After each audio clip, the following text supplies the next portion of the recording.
Good morning students. आज हम इस वीडियो में शुक्राचार्य के राजा संबंधी तथा राजा या शासक की सत्ता पर नियंत्रण के बारे में अध्ययन करेंगे। राजा शुक्र के अनुसार राज्य के सभी अंगों में राजा का विशिष्ट और सर्वोच्च महत्व है। राजा उन सभी में प्रधान है और वह राज्य रूपी शरीर का मस्तक और राज्य रूपी वृक्ष का मूल होता है। शुक्र का यह मानना है कि राजा में देवताओं के विभिन्न अंश या गुण पाए जाते हैं, जैसे इंद्र, पवन, यम, सूर्य, अग्नि, वरुण, चंद्र और कुबेर। इन देवताओं के स्वाभाविक अंशों से और अपने तप के प्रताप से राजा सभी प्राणियों का स्वामी होता है। राज्य की रक्षा करने में वह स्वर्ग के रक्षक इंद्र के समान होता है। जैसे पवन सुगंध की प्रेरक है, वैसे ही राजा सत और असत कर्मों का प्रेरक होता है। राजा धर्म का प्रवर्तक होता है और अधर्म का वह नाशक होता है। जैसे अंधकार का नाशक सूर्य होता है। यमराज के समान वह दुष्टों को दंड देता है और अग्नि के समान शुद्ध होता है। जलों में सबका पोषक राजा जल रूप अपने धनों से पुष्ट करने में वरुण रूप होता है। चंद्रमा की किरणों के समान अपने गुण और कर्मों से सबको प्रसन्न रखता है और कुबेर के समान अक्षय संपत्ति का स्वामी होता है।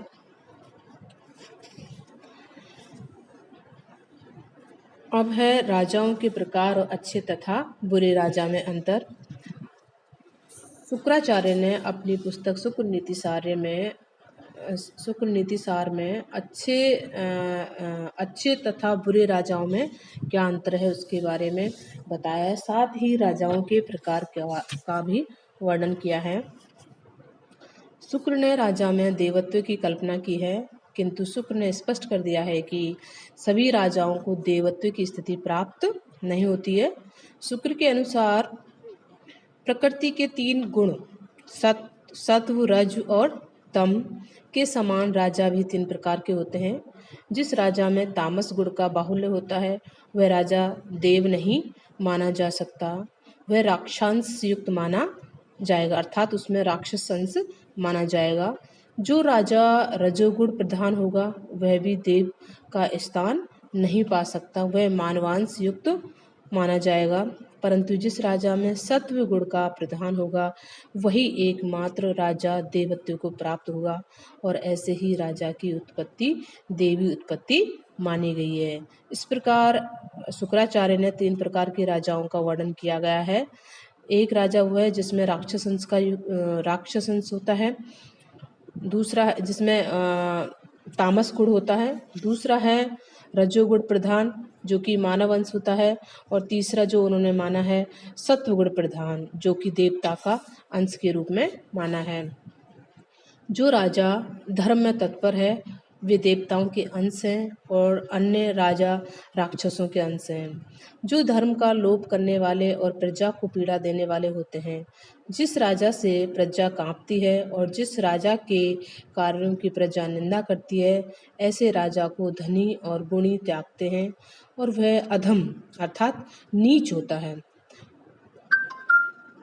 वह राजा निंदनीय होता है। जो राजा बुद्धिमानों से द्वेष करे तथा अपने दुर्गुणों को न जाने वह अपने नाश का कारण होता है। इस प्रकार शुक्र ने अच्छे राजा और बुरे राजा में स्पष्ट अंतर किया है। राजा के गुण और दुर्गुण। शुक्र के अनुसार मृग्या, धूत और मदिरापान ये राजा में प्रमुख अवगुण होते हैं। राजा को काम, क्रोध, मोह, लोभ, मान और मद को त्याग देना चाहिए, क्योंकि इनके त्यागने पर ही राजा सुखी होता है। राजा के लिए आवश्यक विभिन्न गुणों का विवेचन इस प्रकार है कि राजा को इंद्रियों को वशीभूत अर्थात विजय कर गुरु की सेवा करनी चाहिए, विजय पाकर विनय की वृद्धि के लिए शास्त्र का अध्ययन करना चाहिए। धर्म के अनुसार कर्म करने वाला राजा पंडित तथा समय के अनुसार धन लेने व देने से राजा साधु होता है। जिस राजा में प्रजा का अनुराग होता है और जो राजा प्रजा के पालन में तत्पर रहता है तथा विनीत है, वह राजा अनंत श्री को भोगता है। अतः शुक्र का राजा को परामर्श और निर्देश है कि घने विषय रूपी वन में मद से दौड़ते हुए इंद्रिय रूपी हाथी को राजा ज्ञान रूपी अंकुश से बस में करे। राजा का कर्तव्य। शुक्र ने राजाओं के 8 प्रकार के कर्तव्य अर्थात आचरण की चर्चा की है। ये कर्तव्य हैं: दुष्टों को दंड देना, प्रजा का पालन करना, राजसूय आदि यज्ञों को करना, न्याय से कोष बढ़ाना, राजाओं को करदाता बनाना, शत्रुओं का मर्दन करना, दान देना और भूमि का विस्तार करना। जिन राजाओं ने सेनाओं की वृद्धि न की है और अन्य राजाओं को कर का दाता न बनाया तथा प्रजा का समुचित पालन न किया, वे राजा निष्फल तिल के समान हैं। राजा की दिनचर्या। शुक्र ने कौटिल्य की भांति राजा की दिनचर्या को विस्तृत रूप से चित्रित किया है। उसने कहा है कि दिन को उसने 48 मिनट के 30 मुहूर्तों में विभाजित किया है। रात्रि के अंतिम भाग में 2 मुहूर्त सवेरे उठकर राजा को राज्य के आय व्यय पर विचार करना चाहिए। उसके बाद शौचादि से निवृत्त होकर स्नान करने में 1 मुहूर्त लगावे और 2 मुहूर्त संध्या पुराण सुनने व दान में व्यतीत करें।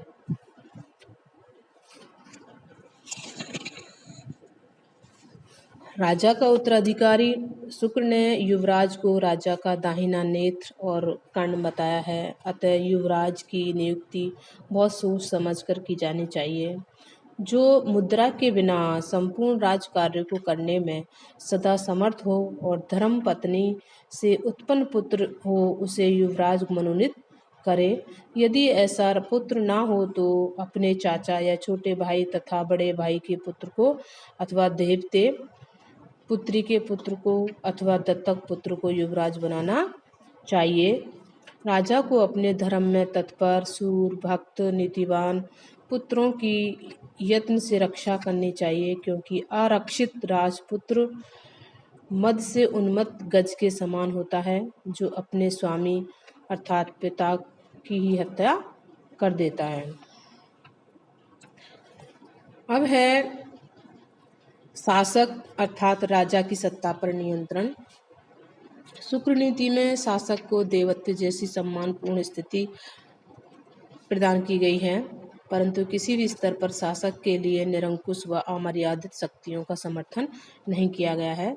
शासक पर धार्मिक, नैतिक और लौकिक जीवन के ऐसे नियंत्रण स्थापित किए गए हैं कि उसके द्वारा अमर्यादित आचरण का मार्ग नहीं अपनाया जा सकता।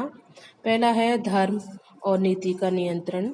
शुक्र ने शासक पर जो नियंत्रण स्थापित किए हैं, उनमें भारतीय चिंतन की परंपरा के अनुसार धर्म और नीति का नियंत्रण ही सबसे अधिक प्रभावी है।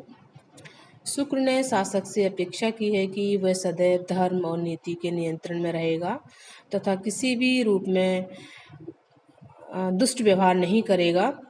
नीति विरुद्ध आचरण का निषेध करते हुए शुक्र नीति में से शासक की मूर्खता का प्रतीक माना है।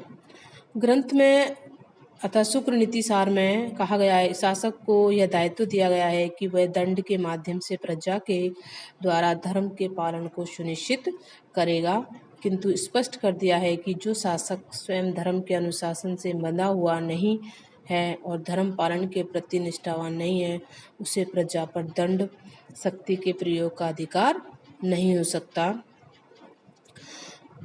उसने राजा को परामर्श दिया है कि वह अपनी प्रजा को वश में करने के लिए भेद व दंड का नहीं वरन साम और दाम का प्रयोग करे। सेकंड है शासक पर वित्तीय नियंत्रण। शुक्र ने करारोपण तथा अन्य स्रोतों से प्राप्त धनराशि के व्यय के संबंध में शासक की शक्ति को भी विवेक संगत प्रतिबंधों के अधीन माना है। शुक्र ने राजा को यह चेतावनी दी है कि वह कभी भी निजी आवश्यकता के लिए जनता से कर वसूल ना करे। प्रजा पर अन्यायपूर्ण ढंग से कर लगाने का शुक्र ने पूरी गंभीरता के साथ निषेध किया है। साथ ही उन्होंने कहा है कि राजा को प्रजा की सुरक्षा और कल्याण के अतिरिक्त अन्य किन्हीं उद्देश्यों से कर एकत्रित नहीं करना चाहिए। थर्ड है मंत्रियों और सभासदों से परामर्श की अनिवार्यता। शुक्र ने राजा को परामर्श दिया है कि शासन व्यवस्था के संचालन जैसी महती कार्य शासक के द्वारा अकेले नहीं किया जाना चाहिए। शासक मंत्रियों की नियुक्ति और उनसे परामर्श लेने के लिए बाध्य है। मंत्रियों तथा सभासदों का उचित परामर्श राजा को नीति भ्रष्ट होने से बचाने के लिए आवश्यक है। शुक्र नीति में शासक को परामर्श दिया गया है कि वह सभी महत्वपूर्ण विषयों पर मंत्रियों, अधिकारियों और सभासदों से परामर्श ले तथा उनसे प्राप्त परामर्श को उचित महत्व भी दे। इसके साथ ही उन्होंने इस बात पर बल दिया है कि शासन कार्य विभिन्न प्रमुख अधिकारियों, अध्यक्षों तथा राज कर्मचारियों को सौंपे जाने चाहिए। शासन के कार्यों के संबंध में यह व्यवस्था शासक की निरंकुशता पर निश्चित रूप से और व्यवहार में प्रभावी प्रतिबंध लगाती है। फोर्थ है शासकीय दायित्वों की उपेक्षा के लौकिक और पारलौकिक दुष्परिणाम। शुक्र नीति में शासक को परामर्श दिया गया है कि वह शासकीय शक्ति का प्रयोग उचित और न्यायपूर्ण रीति से करे तथा उसे गंभीर चेतावनी दी गई है कि शासकीय दायित्वों की उपेक्षा के गंभीर लौकिक और पारलौकिक दुष्परिणाम हो सकते हैं। शुक्र ने कहा है कि प्रजा की रक्षा नहीं करने वाले राजा को देवता नष्ट कर देते हैं और अंत में उसे नरक में भी गिरा देते हैं। फिफ्थ है जनता व जनमत का नियंत्रण। शुक्र नीति में शासक के आचरण पर जनता और जनमत के प्रभावी नियंत्रण की व्यवस्था की गई है। शुक्र ने इस बात पर बल दिया है कि जनता को अभिव्यक्ति की स्वतंत्रता तथा जनता द्वारा शासक की निंदा, आलोचना करने के अधिकार को स्वीकार करते हैं। शुक्र राजा को निर्देश देते हैं कि वह आलोचना के प्रति सहिष्णुता का दृष्टिकोण अपनावे, आलोचना पर ध्यान दे तथा किसी भी व्यक्ति को इस कारण दंडित ना करे कि उसने राजा की आलोचना की है। शुक्र नीति में लोक निंदित राजा को अधर्म माना गया है। लोकमत का अनादर करना शुक्र ने शासक के लिए केवल व्यवहारिक दृष्टि से ही अविवेकपूर्ण नहीं माना है, वरन वह इसे एक गंभीर नैतिक अपराध भी मानता है। सिक्स है राजा के व्यक्तिगत गुण और कठोर दिनचर्या। शुक्र नीति में राजा के लिए जिन व्यक्तिगत गुणों पर बल दिया गया है, उसके आधार पर भी शासक के मर्यादित शासक होने की आशा की जा सकती है। शुक्र के अनुसार राजा को विद्वान, न्यायी, विनीत एवं लोकप्रिय होना चाहिए तथा उसे काम, क्रोध, मोह, लोभ, मान और मद को त्याग देना चाहिए। इसके अतिरिक्त राजा के लिए ऐसी कठोर दिनचर्या निर्धारित की गई है कि उसके पास भोग विलास के लिए कोई समय और शक्ति शेष न रहे। ये थे राजा या शासक की सत्ता पर नियंत्रण के कुछ बिंदु।